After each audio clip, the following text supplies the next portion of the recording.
Oh god.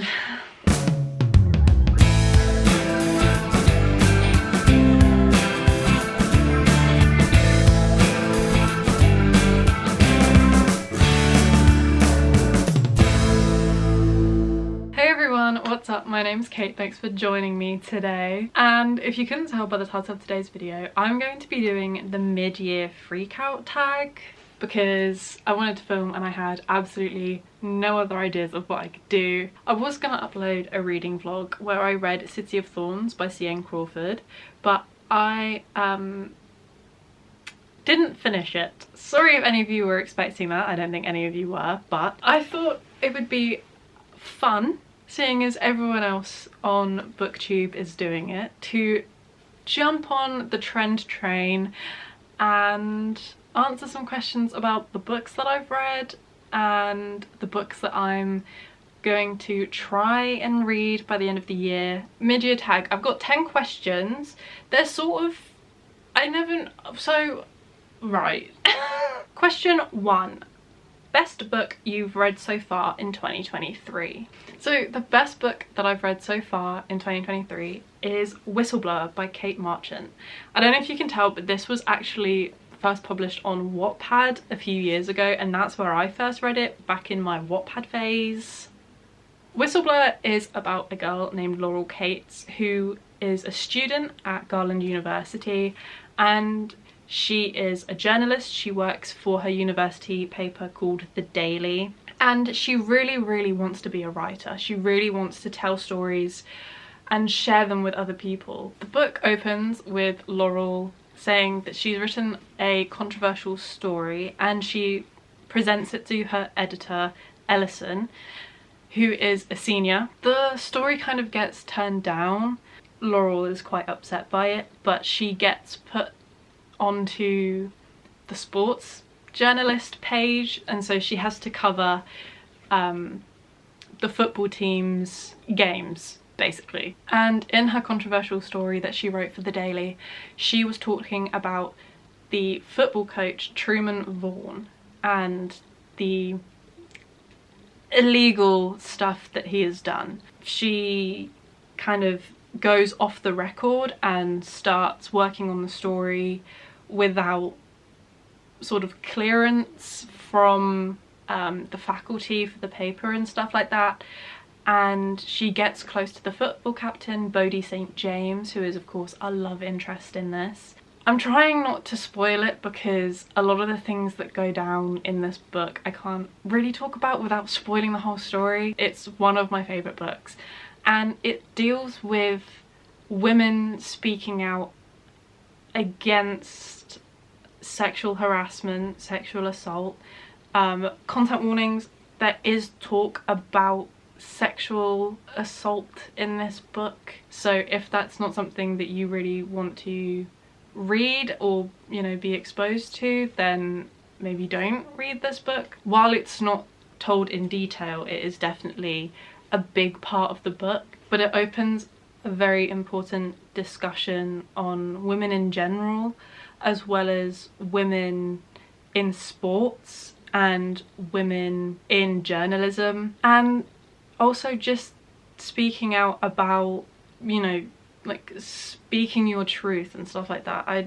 kind of hate that phrase because I feel like people have said it so much that it's turned almost into a joke, like, yeah, you should speak your truth. But this book definitely does tackle those issues about when you do, you know, speak out about something and no one believes you and no one does anything about it. Like, the people that say that they're there for you and, you know, are there to protect you don't hold up their end of the bargain. It also talks about using your privilege and your position of power to raise awareness for those who don't have accessibility to platforms they could use to raise awareness themselves. And we see that definitely through Bodhi's characterization, as well as Andre, one of Laurel's best friends. Both of them are on the football team and both of them speak out against Truman Vaughn, and they speak out against the football team's judgment and stuff like that, if that makes sense. There are light-hearted moments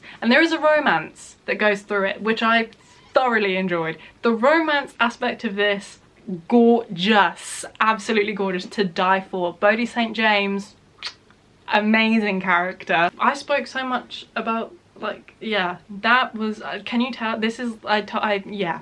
Anyway, so that's The Whistleblower by Kate Marchant. That's the best book I've read so far in 2023, and I implore you guys to read it. Okay, so the next question, or thing, is best sequel you've read so far in 2023. I'm not quite sure why I included this question, because I don't think I've read a sequel to any book this year. I'm not quite sure. Let me have a look. Right, so the only sequel that I've actually read, we're going off on a tangent, but it's sort of an answer.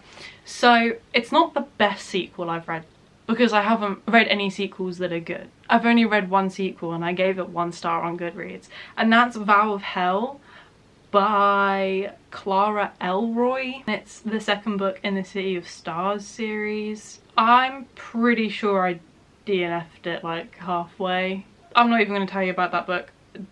It was terrible, and all the characters are really annoying, and it's one of those like smutty books. Oh, I thought it was something different going into it, and then I was like, what is this? Question 3. What's a new release you haven't read yet but want to? House of Sky and Breath by Sarah J Maas, which ironically is a sequel. This is the second book in the Crescent City series. It follows on from A House of Earth and Blood, I think is the first one. I'm a bit worried to start it. I've been putting it off. I've been putting off reading this because, one, the first book left me in the biggest reading slump I've ever experienced in my life. I didn't read a book for like 3 months. I'd have to reread the first one because I can't remember what happens in that one to then be able to read this one. And I don't want to be put in another reading slump. Also, have you seen how thick this book is? It's 801 pages long. Are you kidding? I don't have time for that. That would take me ages to read. I'm gonna have to think about that. But yeah, that's a book I want to read, and I do want to read it, I promise. So yeah, that is what is it? House of Sky and Breath by Sarah J Maas. Number 4, most anticipated release for the second half of 2023, Iron Flame by Rebecca Yarros. I am thoroughly looking forward to the release of Iron Flame. I'm yet to pre-order it because I just haven't gotten around to doing it yet. I'm very, very excited about Iron Flame and seeing what happens with Violet and Xaden and Dane. What a guy. You know what I mean? Dane reminds me of a few people I've dated. So that was fun. Biggest disappointment of 2023 so far. I don't know how you lot are going to take this one, to be honest, because this book seems to have mixed reviews. The biggest disappointment of 2023 so far for me, Icebreaker by Hannah Grace. Look, I know it's a popular romance book. I know it's one of those books that's like, oh my god, he's like a sports person. You know, I know that, you know, as a book community, we often lap that shit up. It was good, but then it didn't make sense, some of it. And then I was struggling to see where the plot was going. And then I just didn't really understand a lot of the decisions that were made. So the book markets itself. Let me tell you what the book's about, first of all. It is about a figure skater called Anastasia Allen, and she is a pair figure skater who is trying to get into the Olympics, and to do so she has to go through all of these competitions, like as you do. She has a partner called Aaron, who's her best friend and also the biggest piece of shit ever. Anastasia finds herself having to find a new figure skating partner for a few weeks. So whatever his name is, Nate Hawkins comes to the rescue. Nate Hawkins is the captain of an ice hockey team of the same university. Basically, one of the ice rinks gets shut down, so figure skaters and the ice hockey players have to share an ice rink while the other ice rink is getting refurbished. Anyway, something happens to Aaron. Anastasia's like, I need a new partner, so Nate steps in. That happens for about, I want to say 4 chapters of the book, maybe 5, and then that's it. They don't work together again. They just start dating. I'm so confused. You know, I was expecting them to like have to work together, and then he goes to like nationals with her and like helps her win and get on the Olympic team. But no, he works with her for like 4, maybe 5 chapters, and then that's it. But now I'm reading a book that isn't what it said it was going to be. Because let me read you the synopsis. Anastasia Allen has worked her entire life for a shot at Team USA. It looks like everything is going according to plan when she gets a full scholarship to the University of California at Maple Hills and lands a place on their competitive figure skating team.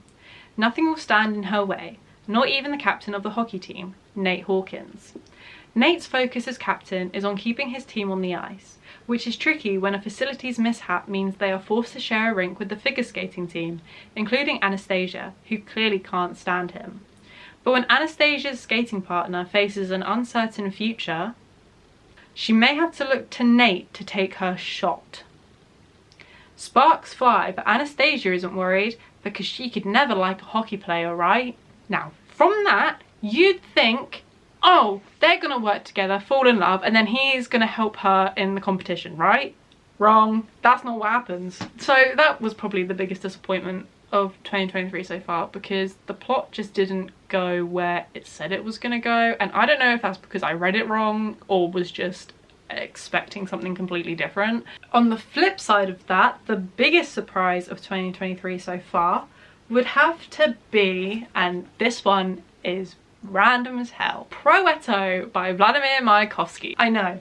What? Proeto is a long Russian poem by a poet called Vladimir Mayakovsky, and he writes about his love for Lilia Brick, who he had an affair with. She was the wife of his publisher, but his publisher knew about the affair anyway. They were kind of like a close friendship group, and so it was just a bit strange, the whole ordeal. But basically he talks about his love for Lilia Brick and almost his obsession with her. As you go through the poem, it changes from his love of Lilia Brick to Russian politics, because Mayakovsky was, now I always get this wrong, but I think he was writing around the time of the Russian Revolution, and he wrote a lot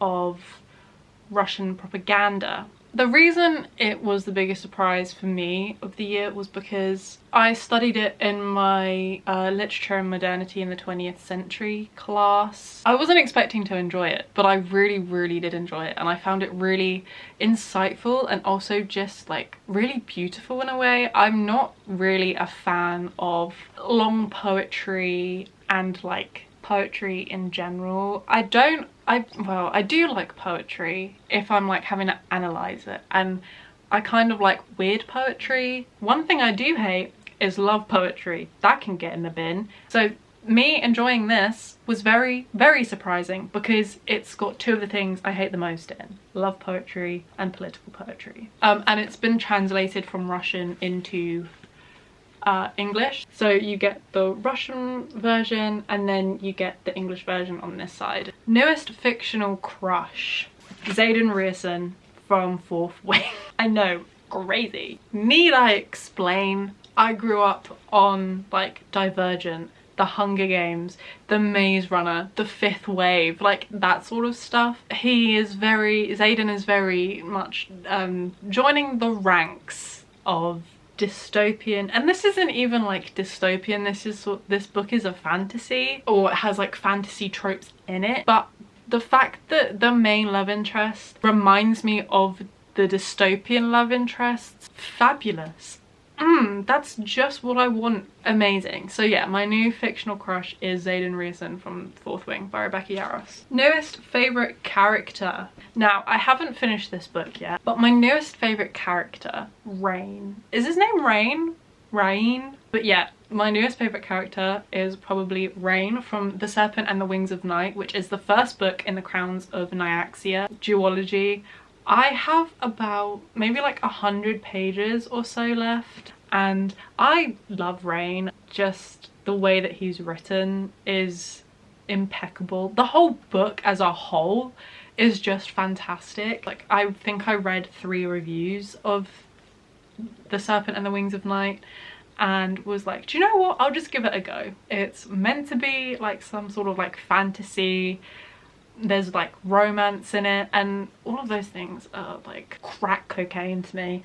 Yeah, my newest favorite character is probably Rain from The Serpent and the Wings of Night, and also Araya, also from this. She's our main character. She is so incredibly strong and just confident within herself. It's nice to read a fantasy novel that, one, isn't romance driven. This is very much plot driven, and it is amazing. I love reading books that don't market themselves as like fantasy or dystopian and then just write romance in a dystopian or fantasy setting. So yeah, new favourite characters, probably Araya and Rain from The Serpent and the Wings of Night by Carissa Broadbent. And finally, books to read by the end of the year. I'm currently reading on my Kindle First Down by Grace Riley, the first book in the Beyond the Play trilogy. I also want to read Daughter of No Worlds by Carissa Broadbent, The Stars Are Dying by Chloe C. Peñaranda, Six Scorched Roses, which is the little novella in the Crown of Anaxia